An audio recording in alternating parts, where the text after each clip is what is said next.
اهل حدیث ویل کی چاته او دغه نوم ولې را پیدا شو.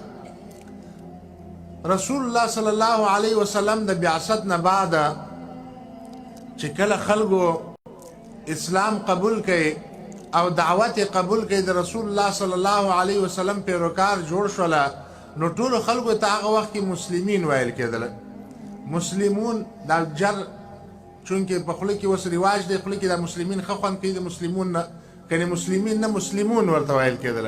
مسلم به ورته ویل کېدی هر هغه سړي ته چې هغه به لا اله الا الله محمد رسول الله چې به چا ویل دته به مسلم ویل کېدل. او دغسې مسلم پاتې و، دا خلک مسلمانان و، مسلم ورته ویل کېدی تر څه وخته پورې چې کله زمانه د عثمان رضی الله عنه راغله، تر دغه وخته پورې مسلم و. عثمان رضی الله زمانې په آخره کې دغه وخت کې فتنې شروع شولې، دغه وخت کې په اسلام کې ډلې پیدا کېدل شروع شوله، د خوارجو ډله پیدا شوله. دغه ټیم کې هغوی پر عثمان رضی الله عنه باندې خروج وکړي. خلیفة المسلمین خلیفه ثالث عثمان ذی النورین رضی الله تعالی عنه د هغه خلاف خروج وکړي، هغه په شهادت ورسول. د دغه وخت نه دغه خلک پیدا شول چې دغو ته خوارج ویل کېدل. رسول الله صلی الله علیه وسلم د مخکې نه دا خبره موږ ته کړې وه چې داسې یو ډله به راځي، یو سړی یادوي یخرج من ذی هذا قوما، د دغه سړي د نسل نه به داسې یو قوم راوځي چې د هغوی په مخ کې به تاسو خپل لمونځ حقیر ګڼئ، تاسو به خپل روژه زکات عبادتونه اسلام ډېر کمزوری او کمتره ګڼئ. خو د دوی دغه اسلام او دغه ایمان د دوی د مریو نه لاندې نه دی کوز شوی، د دوی د دې غاړو نه لاندې اسلام کوز شوی نه. علي رضی الله عنه وایي رسول الله صلی الله علیه وسلم ما ته ویلي وه چې خلک به یې خروج به کوي تا باندې، په هغو کې به یو کس چې د هغه به لاس دلته داسې وي لکه د ښځې د تی غوندې، هغه تی والا سړی به پر تا باندې خروج کوي. او بیا په نهروان کې هغه سړی ووژل شو. علي رضی الله عنه هغه سړی پیدا کړی، ابو سعید خدري رضی الله عنه حدیث دی بخاري او نورو کتابونو کې چې موږ ته علي رضی الله دا خبره کړې وه، خو موږ چې مړي وکتل دا سړی پکې پیدا نه شو. علي رضی الله عنه وویل چې رسول الله صلی الله علیه وسلم دروغ نه وایي، خامخا دغه کس شته دی چې دغه مودن الیدې لاس یې دلته په منځ کې چونټی دی او هغه یې داسې دی لکه د ښځې تی، هغه داسې خوځېږي راخوځېږي. وګورئ وایي بیا مو مړي سره واړول لاندې مو دغه سړی پیدا کړي.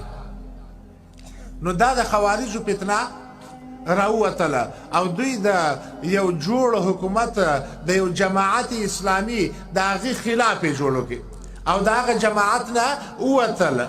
او دا هغه حدیثونه مصداق شول چې رسول الله صلی الله علیه وسلم وایي چې څوک د جماعت نه د یو لیش په قدر هم ووتی، هغه د اسلام کړۍ د مرۍ نه وغورځوله. نو دغه ځای کې دغه خلکو هم ځان ته مسلمانان ویله. حدیث شریف کې راغله، تاسو واورېدل چې دغه خلکو ځان ته تر دې نورو ښه مسلمانان ویله. صحابه و تکفیر یې کوئ، د عثمان تکفیر یې کوئ رضی الله عنه، د علي او د معاویه رضی الله عنهما تکفیر یې کوئ، هغوی ته کافر ویله. دوی ځانونو ته ښه مسلمانان ویله. نو دوه ډلې مسلمانان شوله، یو دا خلک چې نوې یو ډله پیدا شول دوی هم ځان ته مسلمان وایي، او هغه عامو مسلمانانو مسلمینو هغه هم ځان ته مسلم وایي. نو کله چې دغه دوه خلط راغی، د دوه فرقو یو میکسچر جوړ شو، نو دغه ځای کې بیا د تمیز دپاره چې مونږ کم قسم مسلمانان یو، اهل الجماعه، مونږ کم قسم یو، جماعت یو، مونږ د جماعت والا یو او دا نور خوارج دي. نو زمونږ نوم شو جماعت والا مسلمانان. دا جماعت والا مسلمانان دغه نوم چې زمونږ جوړ شو لږه موده نه وه تېره شوې د علي رضی الله عنه د زمانې په اخره کې، علي لا وفات نه و رضی الله عنه.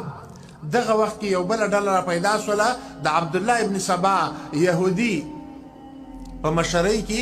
او دغه عبدالله ابن سبا یهودي هغه ډېرې خبرې کولې، خو اخره کې نتیجه دا راووتله چې علي هو الله، علي چې دی دا الله دی.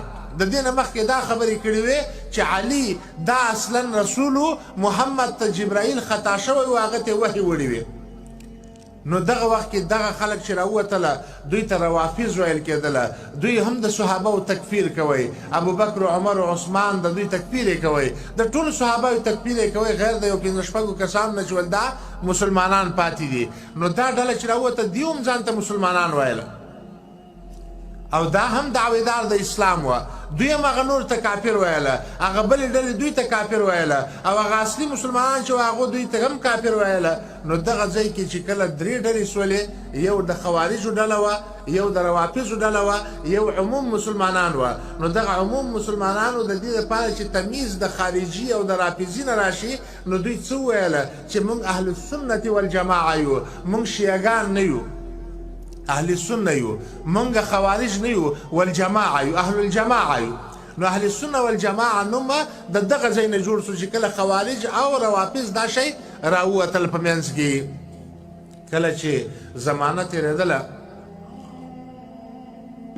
یو بله غټه فتنه د صحابهو د زمانې په آخره کې راووتله چې هغو ته قدریان ویله قدریان یا جبریان هم ورته وایي دا قدریا او جبریا د دوی عقیده دا وه چې ان لا قدر وان الامر انف صحیح مسلم کې